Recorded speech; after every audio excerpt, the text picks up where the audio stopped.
What up? Guys, aray ko, ang dilim ng langit. Usong-uso na ito, one night cold na. Pero hindi yan na pag-uusapan natin dito sa video natin. Pero bago natin umpisahan yun, huwag nyo munang kalimutang mag-follow o subscribe dito sa aking YouTube channel, no? So tara, umpisa na natin. So yun mga kalapatids, ito pala yung ginagamit ko na gamot. So ito na lang natira sa akin, Metronidazole, no? Gamit na gamit ko to mga idol. Once a month nagbibigay ako nito para sa ating mga warrior. So isang ganito linalagay ko sa tubig na merong 1 liter na tubig. Kinutunaw ko lang siya para na yung sa lahat nating mga warrior. So, sa ating mga warrior. Lahat yan, breeder, stock, tapos sa mga flyer natin para lumakas sila kumain. So kapag yung ibon nyo naman nagkaroon ng cancer, hatiin nyo lang to sa 4. Bago nyo painom to, tanggalin nyo muna yung kulay puti sa bunganga nila. Linisan nyo muna, tapos painumin nyo na ito.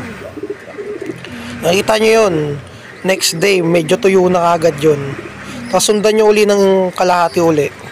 Basta may laman yung tiyan nila, yung butchi nila. So kung pa ito naman, ginagamit ko naman sa breeding. Bago ako mag-breed, bago ako mag-breed at bago mapisa yung itlog.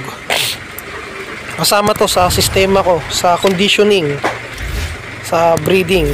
So bago ako magsalang, pinapainom ko muna sila ng ganito para lumakas sila kumain din, kasi pampalinis talaga to eh.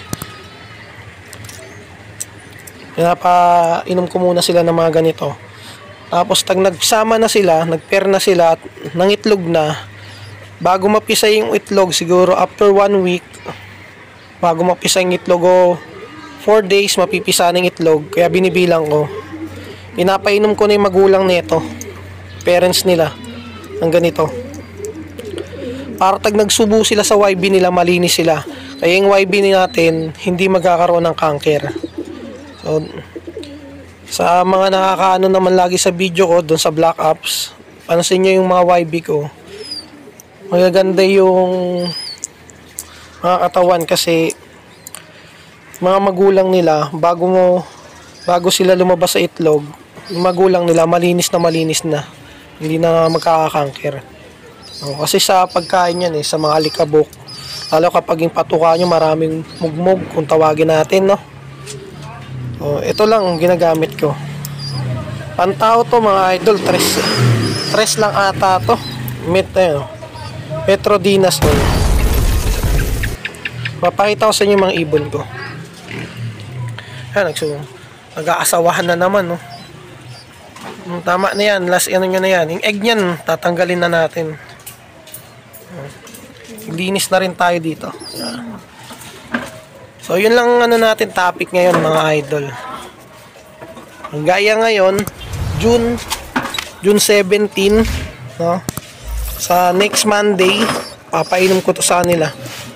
Tutunawin ko at iano ko to sa Monday. Tapos Martes, probiotic naman, no? Para mababalik yung mga nawawala sa kanila. So yun lang mga kalapatids. Maraming salamat.